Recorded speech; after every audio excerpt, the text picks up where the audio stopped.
I want to share four fantastic books with you that will make you smarter. When was the last time you read a book that made you smarter, or caused you to think about something familiar in a new way, or introduced you to a new idea that enabled you to interact with the world at a deeper level? The books I'm about to show you will do just that. They cover the fields of thought, creativity, writing, and life. They're not the usual self-help fare. They're written by renowned thinkers and writers. There's a man, Booker Prize winner, and even a film star. And I bet you can't guess who it is. Book 1, A Swim in a Pond in the Rain by George Saunders. What's so good about this one, and what will it teach you? Let me tell you a story. About a week ago, I watched the film The Graduate. It'd been on my list of must-watch films for ages, but I just never got round to it. Mrs. Robinson, you're trying to seduce me. Now, I prefer to buy DVDs because, you know, the extras, and nobody uses DVDs anymore, so if you buy them used, they're really cheap. But I wanted it that night, so convenience won. I streamed it. And as I sat and watched it, I noticed something.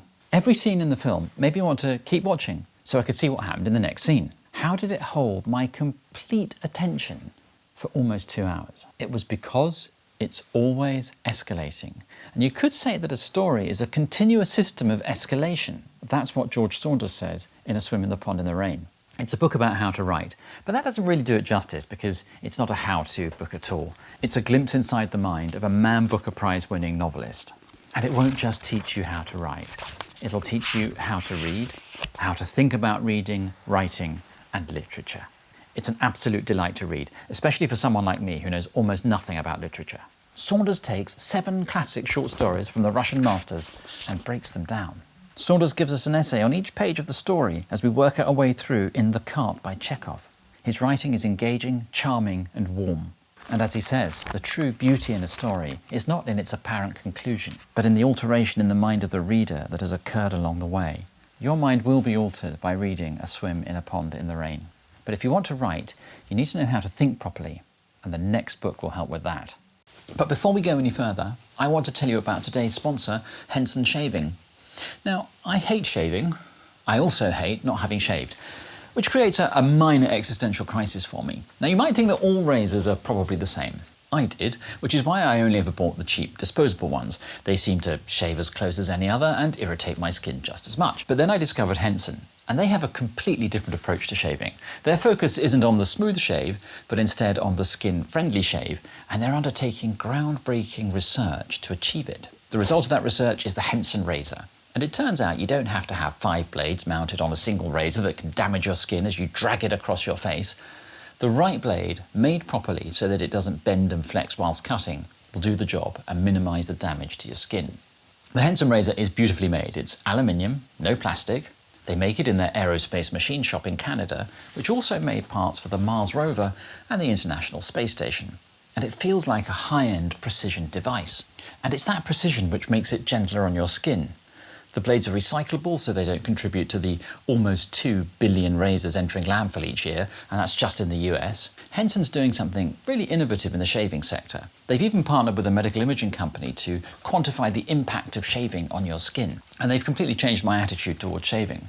So if you find that shaving irritates your skin, then you should give the Henson razor a try. Visit hensonshaving.com/Python, or just use the code Python to receive a free shave cream with your purchase of a razor.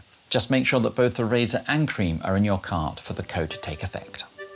Book 2, How to Think Like a Philosopher. Philosophers have been thinking about thinking for thousands of years.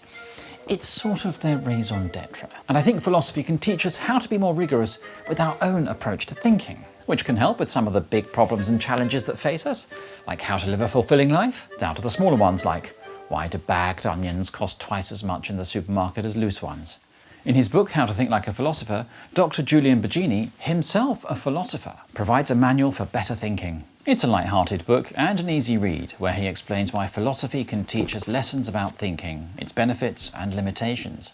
He then devotes a chapter to each of 12 traits he says are required to think more clearly and effectively.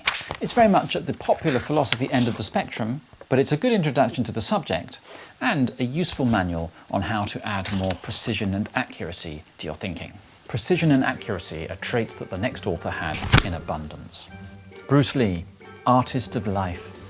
You probably know of Bruce Lee as a martial artist or actor. He popularised the martial arts genre, and his final film before his early death at age just 32, Enter the Dragon, is considered the most influential action film of all time.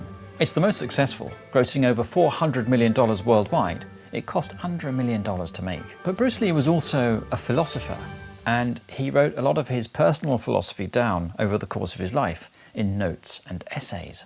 This book, Artist of Life, is a collection of some of them. It's split into sections on gung fu, philosophy, psychology, poetry, and self-knowledge.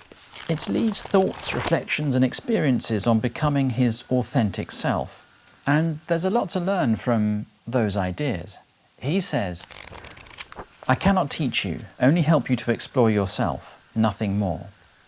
And really, that's what this book does. By sharing his thoughts and insights about his own life, he helps us to uncover the truth about ours. And that's something that the next author does exceptionally well, with astute observations, penetrating wit, and flawless writing. Slouching Towards Bethlehem by Joan Didion. As it happens, I'm still committed to the idea that the ability to think for oneself depends upon mastery of the language. That's a quote from the essay Slouching Towards Bethlehem, which gives its name to this collection of essays by Joan Didion. And you're probably thinking, Giles, why are you recommending this book? How will it make me smarter? Well, there's a general answer to that.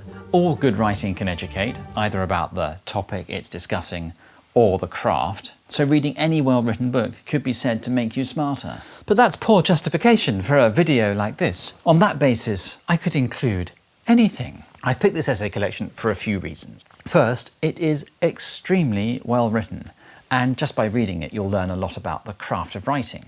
And to write well is to think well. As you read it, you see how she's captured her thoughts on the page, and it's a particular strength of her writing.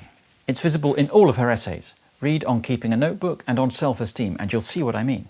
Actually, is it her thoughts she's writing down, or her thoughts about her feelings, or her feelings? It's sometimes difficult to separate them. She writes about what she sees, and then what she thinks and feels about that. Seeing someone structure their thoughts on a page with such precision and clarity is inspiring. When I try to reach into my mind and grasp exactly what it is I'm thinking, I often realise there's nothing concrete there, and it evaporates as I try to grab it, which makes Didion's writing even more appealing. Now, because you've made it this far, I have a little extra bonus. It'll help to make you more creative. Well, it'll help you understand the creative process. It's book number 5, The Art of Thought by Graham Wallas. Written in 1926, it went out of print for years, but it is available again now. The Art of Thought explains the 4 stages of the creative process. They are preparation, the research phase, incubation, that bit where you go away and let your subconscious mind do all of the work. The key here is to turn away from the problem, either by doing something completely different or just resting. Illumination. This is that flash of inspiration that your subconscious creates. When it comes, you need to be ready to grab it and work on it. And that part is verification. The hard work on the idea that your subconscious neural network has delivered.